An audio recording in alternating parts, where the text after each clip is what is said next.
Welcome to my channel. I hope today's story captures your interest and leaves you wanting more. Your continued support truly means a lot to me. Now, let's get started with the story. I remember the way the light fractured across the harbor that night, turning the water into broken gold. Charleston was warm for early spring, the air heavy with salt and the faint sweetness of magnolias drifting in from somewhere behind the row of historic buildings. The restaurant Ethan had chosen sat right on the edge of the water, elevated slightly above the dock, with tall windows that reflected the sunset like a painting framed in dark wood. It was the kind of place that suggested permanence. Thick linen napkins, polished silverware heavy enough to feel expensive, servers who moved as if rehearsed. Everything about it whispered importance. I paid for it, of course. Ethan had called me 3 weeks earlier, asking if I thought it would be appropriate to host the engagement dinner somewhere memorable. He phrased it carefully, as he always did when money was involved. He never asked directly. He described. He implied. He waited. I told him not to worry about the cost. I always did. That evening, I wore the navy suit Hannah once said made me look reliable. She used that word often. Reliable, dependable, steady. They sounded like compliments, but over time I realized they were roles. Furniture can be reliable. A bridge can be dependable. A generator can be steady. Family, however, is claimed. We were seated at a long rectangular table near the windows. Ethan sat at the head beside his fiancée, glowing with the kind of certainty only youth provides. Madison and Claire sat across from me, perfectly styled, their laughter rising in practiced waves whenever one of Ethan's college friends said something moderately amusing. Hannah sat to my right. She looked beautiful. She always did when there was an audience. Her hand rested lightly near mine but not quite touching, as if proximity alone fulfilled the expectation. Conversation flowed easily. Wedding venues, honeymoon destinations, curated anecdotes about how Ethan and his fiancée had always known. I listened, nodded when appropriate, asked a few supportive questions. No one asked about my day. No one ever did at these gatherings. When the champagne arrived, the mood shifted into something ceremonial. The violinist near the corner window transitioned into a soft arrangement that made the entire room feel staged. Madison stood first. She lifted her glass with a smile that was technically warm. I had watched that smile for years. It was the same one she used when thanking me for covering a semester abroad in Barcelona, the same one she used when introducing me to her friends as my mom's husband. To Ethan, she began, her voice bright and steady. To new beginnings, bold choices, and building something lasting. Glasses clinked gently around the table. She continued, glancing toward Claire. And to celebrating with the people who truly belong here. There was a ripple of polite laughter. A few guests exchanged looks, unsure if there was subtext. Claire rose before the uncertainty could settle. She didn't hesitate. "You're just a guest here," she said lightly, almost playfully, but her eyes met mine directly. "This is for our real blood." The words were delivered with the softness of a joke, but jokes require shared understanding. There was none. For half a second, the entire table hovered in silence. Someone coughed. Someone shifted in their chair. I felt Hannah's body go still beside me, the smallest tightening of her fingers against her napkin. I waited, not for outrage, not even for defense, just for acknowledgement. She stared at her plate. The violinist continued playing. That was the detail I remember most vividly. Music filling the space where a boundary should have been.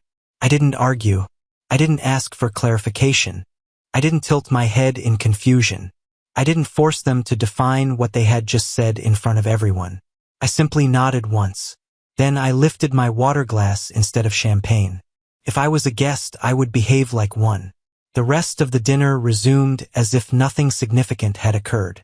Ethan laughed too loudly at something one of his friends said. Claire leaned toward the event coordinator they had invited to discuss floral arrangements. Madison discussed seating charts. No one looked at me again for the remainder of the evening. I observed instead the way Ethan deferred to Greg's absence, his biological father's name mentioned with a tone of unfinished loyalty. The The way Madison and Claire referenced childhood memories that existed before me, memories I had never attempted to replace, only support. I thought about the first time I met them. Madison had been 14, Claire 12, Ethan barely 10. I never tried to be their father. I told them that from the beginning, I was here to build something stable, not to overwrite history. Over the years, I attended graduations, parent-teacher conferences when Hannah couldn't make them, soccer games, college orientations. I signed checks. I co-signed loans. I covered medical deductibles without discussion. I paid for Madison's senior year internship in New York when the stipend fell short. I wired Ethan money for textbooks the same day he asked. I did it without resentment. But sitting there, listening to the word guest echo quietly in my mind, I realized something I had never allowed myself to articulate. Support had become identity. Not husband, not father. Support. When dessert arrived, something delicate involving dark chocolate and sea salt, I tasted nothing. I noticed instead how seamlessly everyone resumed celebration, as if the comment had merely been seasoning. Hannah excused herself once to take a call. She returned smiling faintly, whispering that her sister had seen photos online already. She did not mention the toast. She did not glance at me to check whether I was all right. Perhaps she assumed I was reliable. On the drive home, Charleston streets were quiet. The historic houses stood in neat rows, their porches glowing softly in the night. I drove slowly. Hannah scrolled through her phone, responding to congratulations, liking photos from the evening. She didn't mention what had been said. Neither did I. Instead, I replayed years. Madison's freshman tuition bill when her scholarship fell short. $28,000 transferred without discussion. Ethan's car loan when no bank would approve him a loan. I co-signed, absorbing the risk without fanfare. The beach house on Tybee Island, purchased in my name, renovated with my savings, where every summer they invited friends, captioning photos with family tradition.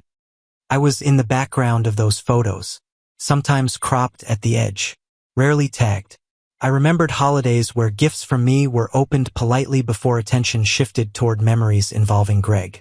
I remembered school forms that still listed him as primary contact long after he stopped attending events. I had told myself it didn't matter, that love was measured in action, not acknowledgement. But that night, something became undeniable. I had been carefully placed in a category, not rejected loudly, not confronted, simply categorized. Convenience. The realization did not arrive with anger. It arrived with clarity. By the time we pulled into the driveway, my mind was quiet. Hannah stepped out first. She paused briefly as if expecting me to say something, then thought better of it and went inside.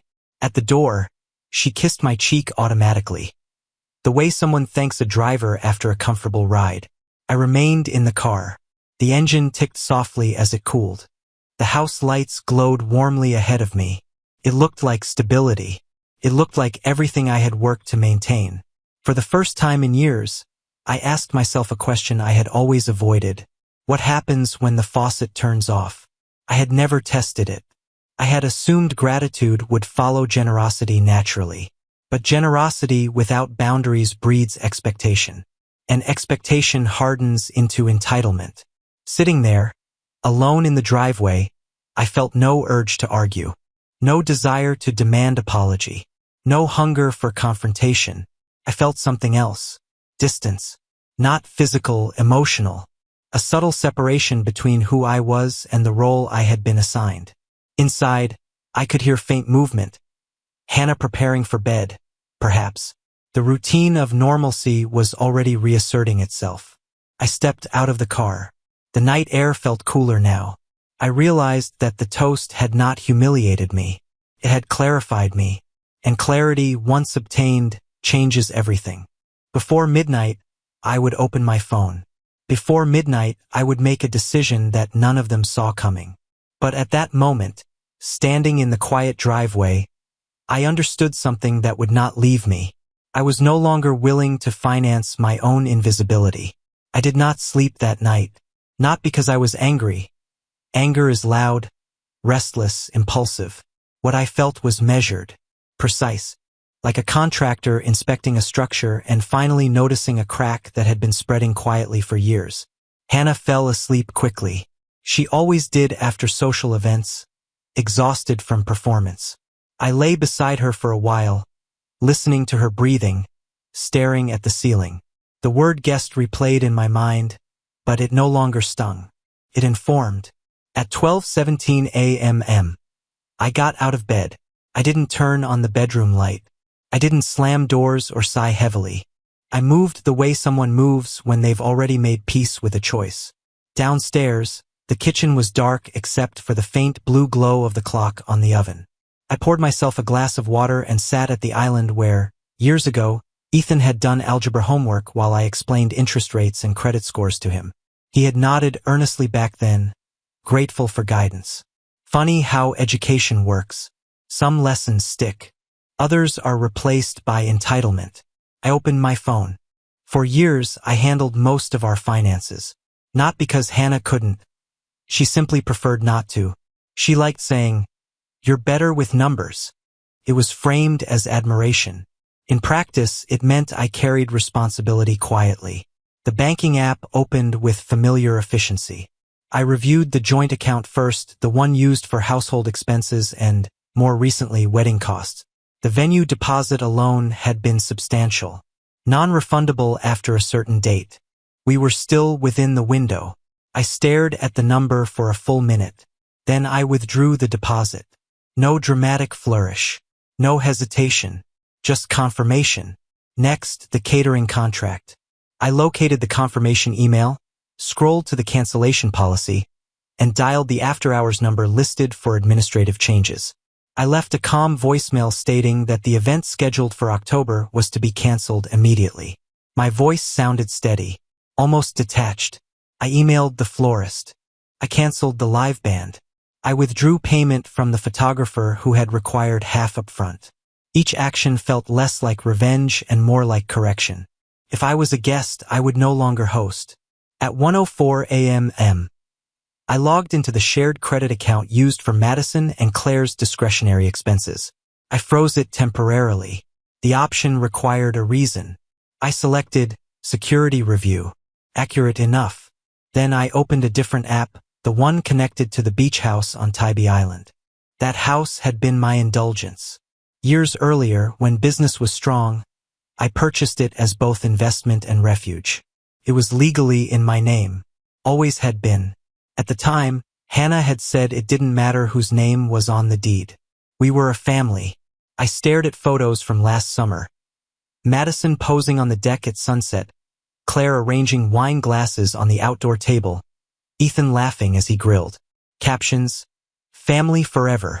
Comments, "Love this for you guys." No mention of me. I contacted my realtor. He was accustomed to late-night messages from ambitious clients, but perhaps not this kind. I typed carefully, "I'd like to list the Tybee property immediately. Full market value. Discreet listing preferred." He responded within minutes. He always did when commissions were involved. By 1:42 a.m., he confirmed he would begin preparing paperwork in the morning. I set the phone down and exhaled slowly. For a moment, I considered waking Hannah, explaining calmly, offering her the opportunity to acknowledge what had happened at dinner. But acknowledgement offered too late becomes negotiation. And I was done negotiating my worth. Instead, I drafted one final message. To Greg, Ethan's biological father. Our relationship had always been distant but civil. He attended some events, disappeared for others. He contributed sporadically, emotionally when convenient, financially when pressured. I typed, "Your responsibility now." I did not elaborate. I did not accuse. I pressed send. Then I locked the phone and sat in silence. It was 2:03 a.m. Outside, the street was empty. Inside, the house felt different already, as if a current had shifted direction. I realized something then. I was not dismantling their future. I was resetting it. For years, I had cushioned consequences, paid gaps, filled absences, absorbed tension before it could surface. I told myself that stability required sacrifice. But stability without respect is simply sponsorship. Around 3 a.m., I walked through the house slowly. The framed photos on the hallway wall caught my attention. Vacations, birthdays, graduation ceremonies. In most of them, I stood slightly to the side, present, peripheral. In the living room, a folder lay on the coffee table. Wedding planning documents Hannah had been reviewing earlier that evening. I opened it. Venue sketches, seating charts, budget projections. Under financial contributors, my name appeared once. Under family representatives, Greg's name was bold. I closed the folder carefully. The faucet, I realized, had been flowing so long that they had mistaken it for a spring. But springs dry up when redirected. Around 4 a.m., I finally returned upstairs. Hannah stirred slightly as I slid back into bed. She murmured something incoherent and turned toward the wall. I watched the faint outline of her shoulders in the darkness. For years, I believed love required endurance. That patience would eventually transform perception. That one day they would look at me and say, without prompting, "You're ours." But belonging cannot be purchased, cannot be negotiated through invoices and wire transfers. It must be claimed mutually. By the time the first light of morning edged through the curtains, I felt something unexpected. Calm. Not triumph. Not bitterness. Clarity. When Hannah woke at 7:18 a.m., she stretched and smiled faintly, asking if I had slept well. I did, I said truthfully, because for the first time in years, I had stopped financing a role that diminished me. She would not understand immediately. None of them would. But by noon, the first cancellation notices would begin arriving. By afternoon, the real estate listing draft would circulate. And by evening, they would realize that what they had labeled as guest had quietly been the foundation. I had not shouted. I had not argued. I had simply turned off the faucet. And the sound that followed was not chaos. It was silence waiting to see who could survive without it. The first email arrived at 9:12 a.m. I was already at my office when Hannah called. Her voice wasn't angry. It was confused, the way someone sounds when a familiar appliance suddenly stops working. "Did you cancel the venue?" she asked. I didn't pretend. "Yes." Silence. "I'm sure there's some mistake," she continued quickly, as if the idea that I had acted deliberately didn't fit the version of me she carried in her mind. "Madison just called. The coordinator says the deposit was withdrawn." "I withdrew it," I said calmly. Another pause. Longer this time. "But why?" I looked out the window of my office building at the city below. Traffic moved steadily. People walked with coffee cups, unaware that inside my home a system was beginning to tremble. "I'm just a guest," I said. "Guests don't host." She inhaled sharply. It was the first moment I sensed discomfort rather than confusion. "That was a joke," she said quickly. "You know how the girls are." "I do," I replied, and I ended the call. By noon, the house was in full disruption. Madison began calling vendors in rapid succession, her voice rising with each confirmation. Claire was on hold with the caterer, pacing the kitchen like someone trying to stop a leak with bare hands. Ethan arrived mid-afternoon, slamming the front door hard enough that it echoed through the hallway. I came home at 4. The living room looked like a command center. Laptops open, phones charging, papers scattered across the coffee table. The wedding binder lay open, pages bent and disordered. Madison looked up first. "What did you do?" she demanded. Her tone wasn't wounded. It was indignant. "I corrected something," I said. Claire laughed sharply. "Corrected what? The wedding?" Ethan stepped forward. "You had no right," he said. I studied his face. The same boy whose car loan I had co-signed, whose tuition I had supplemented when grants fell short. "You said I was a guest," I reminded him. "Guests don't finance events." "That wasn't the point," he snapped. "It was a toast. It was clarity." Hannah stood near the kitchen entrance, watching the exchange as if unsure which script applied. Her silence at the restaurant had been avoidance. Her silence now felt strategic. "This is humiliating," Madison said. Do you know what it looks like to vendors? To people we invited? It looks like a wedding that requires funding, I said evenly. Ethan's jaw tightened. You created this standard. There it was. Not gratitude. Expectation. I walked past them into the kitchen and poured a glass of water. My movements were slow, deliberate. I could feel their eyes on me, waiting for escalation. I didn't give it to them. Where are we supposed to get that money now? Claire demanded. I looked at her directly for the first time that day. I don't know, I said. That's a conversation for family. The word landed heavily. For a moment, no one spoke. Hannah finally stepped forward. This is extreme, she said quietly. We could have talked. We could have, I agreed. At the table. Her gaze dropped. The argument didn't explode the way I suspect they expected it to. I didn't shout. I didn't accuse. I didn't bring up the tuition, the cars, the vacations. I simply refused to resume payment. By evening, their energy shifted from outrage to logistics. Phones rang constantly. Plans were revised. Ethan left abruptly, saying he needed air.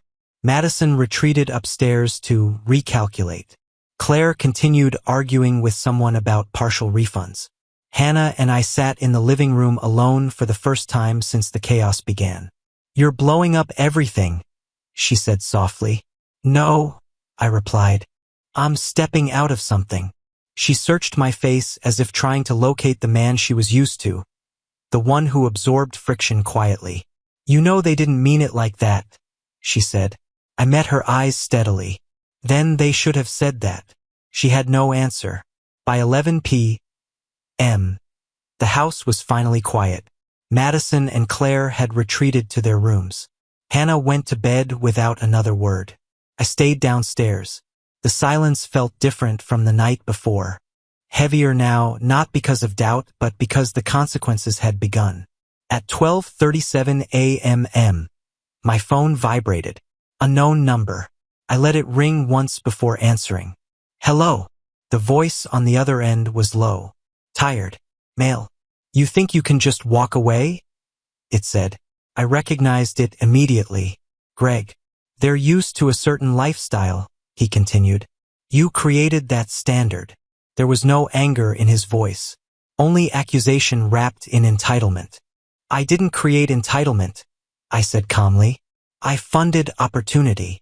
You don't get to pull the rug out, he replied. Not now. I didn't pull anything, I said.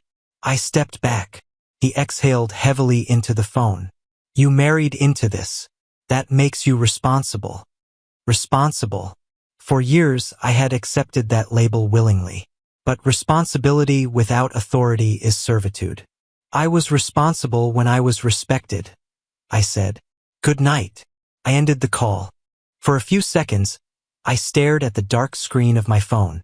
Then it vibrated again. Voicemail. I didn't listen immediately. I already knew the tone. When I finally pressed play, Greg's voice filled the quiet room. You think you can just disappear? They rely on that house. On that money. You don't get to rewrite the system because your ego's bruised. System. That was the word that stayed with me. It wasn't about a toast. It wasn't about one dinner. It was a structure, one where I supplied resources, absorbed tension, and received peripheral acknowledgement in return. A bank disguised as family, and I had participated willingly. That realization stung more than Claire's words ever could. I walked to the hallway and glanced at the framed photos again. Every memory had been real, every effort sincere, but sincerity doesn't obligate permanence. At 1:10 a.m., I turned off the lights and went upstairs. Hannah shifted slightly as I entered the room but did not wake. I lay beside her, staring at the ceiling once more. The panic downstairs had been loud. The voicemail had been sharper. But inside me, there was no turbulence. Only a line, clear, defined. And for the first time in years, I knew exactly where I stood. Not as a guest, not as a sponsor, but as a man who had finally refused to be the system that fed his own exclusion. The house felt different after the voicemail. Not broken, not damaged, just rearranged as if invisible furniture had been moved during the night. The next morning, I woke before Hannah again. The sun filtered through the curtains in long, pale lines. For years, mornings had begun with routine, coffee brewing, shared calendars, small talk about errands. That morning, there was only stillness. I checked my phone. 3 missed calls from Madison, 2 from Claire, 1 from Ethan. No messages from Greg. There was, however, an email from my realtor. The listing draft was ready. Professional photographs from the previous summer were attached. Bright blue sky, white railing, the ocean stretching endlessly behind the deck. The Tybee beach house looked like something from a magazine. Warm, inviting, permanent, temporary. I corrected silently. I approved the listing. By noon, it was live. The first showing request came within 2 hours. I didn't announce it. I didn't send a family email explaining my reasoning. I had learned that explanations in that house became negotiations.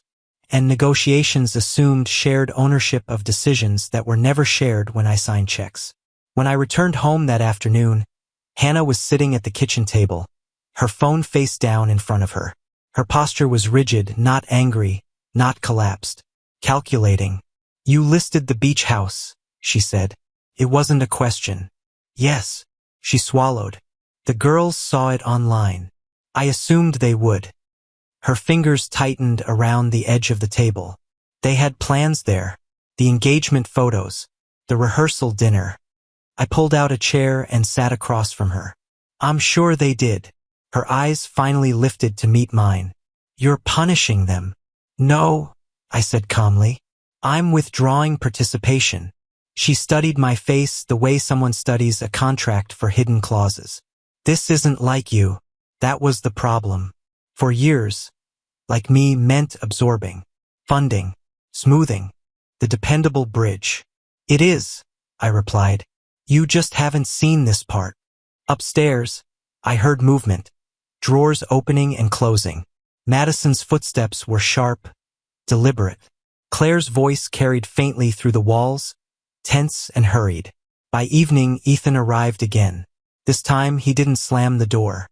He stood in the living room with his hands on his hips, staring at me as if I were a malfunctioning machine. "You're really selling it," he said. "Yes. That house is part of our history." I held his gaze. "It's part of my investment portfolio." The words were colder than I intended, but accurate.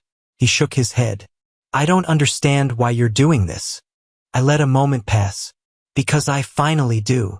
Silence stretched between us. For the first time, uncertainty flickered across his expression. Not remorse, but instability. The realization that a source he assumed was permanent had shifted. "You can't just erase everything," he said. "I'm not erasing," I replied. "I'm redefining." Madison entered the room then, her eyes red but dry. Claire followed behind her, arms crossed tightly. "Mom, are you going to say something?" Madison asked. Hannah looked from them to me. It was the first time I had seen her truly divided. "This has gone too far," she said finally, her voice strained. "The wedding is postponed. The house is for sale. We're all under pressure." "We weren't under pressure at dinner," I said quietly. The memory hovered unspoken. Madison looked away. Claire's jaw tightened. Ethan said nothing. That night, Hannah packed a suitcase. Not dramatically, not in tears, methodically. "I'm going to stay with the girls for a while," she said. "For a while," I repeated. She paused at the doorway. "You've changed." "No," I said softly. "I stopped." She didn't respond. The front door closed behind her with a sound that echoed longer than it should have. And then I was alone. The silence that followed was not suffocating. It was clean. The house, once full of layered conversations and financial undercurrents, felt stripped down to its structure. I walked through each room slowly. The living room where birthdays had been celebrated. The kitchen where tuition discussions had turned into wire transfers. The hallway lined with photos that now felt archival rather than current. In the master bedroom, the closet looked uneven, her side partially empty. I didn't feel abandoned. I felt aligned. Over the next month, events unfolded without drama. The beach house received multiple offers. I accepted one slightly below asking, not out of urgency but decisiveness. The closing date was set. The wedding remained postponed indefinitely. Vendors required new deposits if they wished to reschedule. Madison took on additional shifts at work. Claire began discussing smaller venue options. Ethan reached out to Greg more frequently. The system recalibrated. Without me, occasionally Hannah would call not to apologize, not to reflect, but to update. Logistics, adjustments, questions about joint utilities. Her tone remained neutral, controlled. Once, she asked quietly, "Do you miss them?" I considered the question carefully. "I miss who I thought we were," I answered. That was the closest I came to confession. The day the beach house sale finalized, I drove there one last time. The ocean was calm. The deck still smelled faintly of salt and sunscreen. I walked through the empty rooms slowly, touching the railing where Madison once posed for photos, the kitchen counter where Ethan had carved a pumpkin one October. Memories remained intact, but ownership had shifted, not legally yet, but emotionally long before. I left the keys on the counter for the new owners. Driving back alone, I felt no bitterness, only completion. A week later, Hannah officially moved into an apartment with Madison and Claire. Not permanently, she insisted, just until things stabilized. Ethan began working extra hours. Greg stopped calling. The faucet had turned off, and instead of collapse, there was restructuring. One evening, I sat in my living room, quiet, orderly, free of wedding binders and vendor contracts. The silence did not feel empty, felt earned. For years, I believed endurance was strength, that absorbing disrespect without reaction was maturity. But boundaries are not cruelty. They are definition. I was no longer financing invisibility, no longer negotiating my place at tables I paid to sit at, no longer the convenient constant in a system built around my resources. I was simply a man in his own house, not a guest, not a sponsor, just present. And for the first time in years, that presence belonged entirely to me.